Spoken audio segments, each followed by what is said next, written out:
Halo semuanya, kembali lagi di Babisik Channel. Belajar biologi semakin asik tentunya bersama Kak Edi. Nah, ini adalah soal lagi ya tentang prediksi UTBK 2021 ya, buatan Kak Edi sendiri nih ya. Jadi versi Babisik Channel. Jadi nggak mungkin ditemukan di tempat lain ya. Kalaupun ditemukan mungkin mirip-mirip aja gitu ya. Nah, ini soalnya tentang pelantai ya. Langsung aja kita bahas tentang pelantai. Di gambar itu sudah ada gambarnya. Jadi gambar yang kalian lihat di sana adalah gambar lumut ya. Lumut namanya Sphagnum. Sphagnum merupakan salah satu genus dari spesies lumut. Berikut yang merupakan ciri dari tumbuhan lumut. Berarti di sini kita akan mencari yang benar ya, yang benar bukan yang salah. Jadi kita mencari yang benar. Berikut yang merupakan ciri dari tumbuhan lumut. Nah, sebelum ke sana, kamu harus tahu konsep yang ini. Coba kamu lihat dulu konsep yang akan kayak dituliskan di sini. Jadi yang namanya pelantai, ya. Pelantai itu kan dia ada berapa? Ada 3 kan? Ada Bryophyta atau nama lainnya lumut, ya. Bryophyta nama lainnya lumut. Kemudian ada lagi namanya Pteridophyta atau nama lainnya paku, ya kan? Kemudian ada lagi namanya Spermatophyta gitu ya. Dan ini kalau secara konsep maka dia akan dibuat seperti ini. Bryophyta itu dia golongannya talus, masih berupa talus, sedangkan kalau yang ini kormus. Nah, kalau dia masih talus biasanya dia masih golongan Atracheophyta. Sedangkan kalau yang kormus dia sudah masuk dalam golongan Tracheophyta. Apa sih maksudnya talus, kormus, Atracheophyta dan sebagainya itu ya. Nah, penjelasannya di sini ya.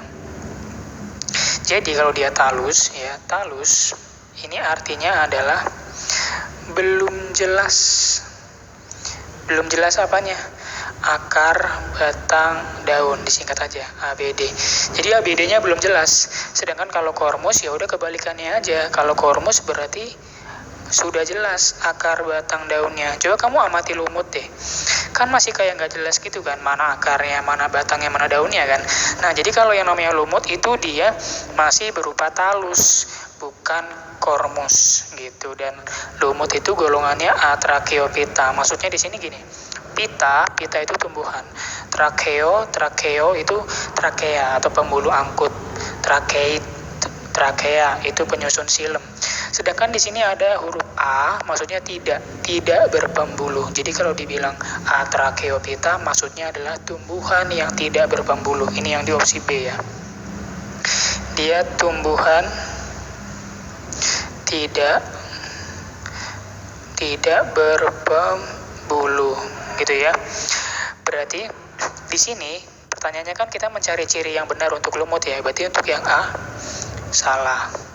Karena lumut bukan kormus, bukan kormophyta, tapi talophyta.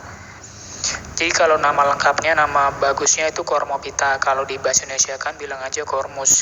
Sama dengan talus. Talus kalau mau dibuat lebih kerennya berarti talophyta. Gini nulisnya. Talophyta. Nah gitu ya. Dan kemudian nanti kamu ingat lagi, ada perbedaan yang cukup sedikit mengecoh nanti kalau kamu ketemu dengan namanya lumut dan paku gitu ya.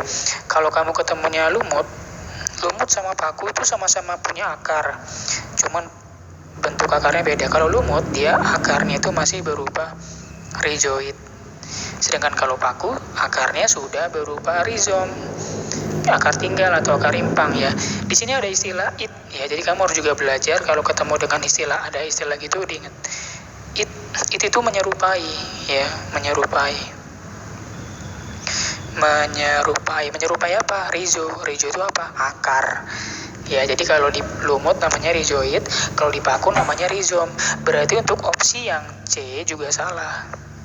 Karena dibilang di sini rhizom itu punyanya paku, bukan lumut gitu ya. Kemudian kalau yang D, akarnya dapat bersimbiosis dengan bakteri penambat rhizobium. Kalau yang bisa bersimbiosis dengan ini rhizobium ini kebanyakan adalah golongan kayak tanaman polong-polongan atau golongan tumbuhan paku kayak misalnya Azolla pinnata gitu ya. Azolla pinnata itu kan paku ya, dia bisa bersimbiosis tuh bagian akarnya dengan bakteri rhizobium yang nanti fungsinya untuk fiksasi nitrogen. Kalau kamu masih lupa, nanti kamu buka video KED untuk review daur nitrogen. Di dalam tahapan daur nitrogen nanti ada namanya tahapan bernama fiksasi atau pengikatan nitrogen bebas di udara oleh bakteri penambat nitrogen, yaitu namanya bakteri rhizobium. Jadi kalau yang D juga salah, bukan jawabannya ya. Strobilus, ingat kita udah pernah bahas strobilus di beberapa soal tertentu ya. Kalau kamu ketemu kata strobilus itu golongan siapa strobilus? Iya, gimnosperma.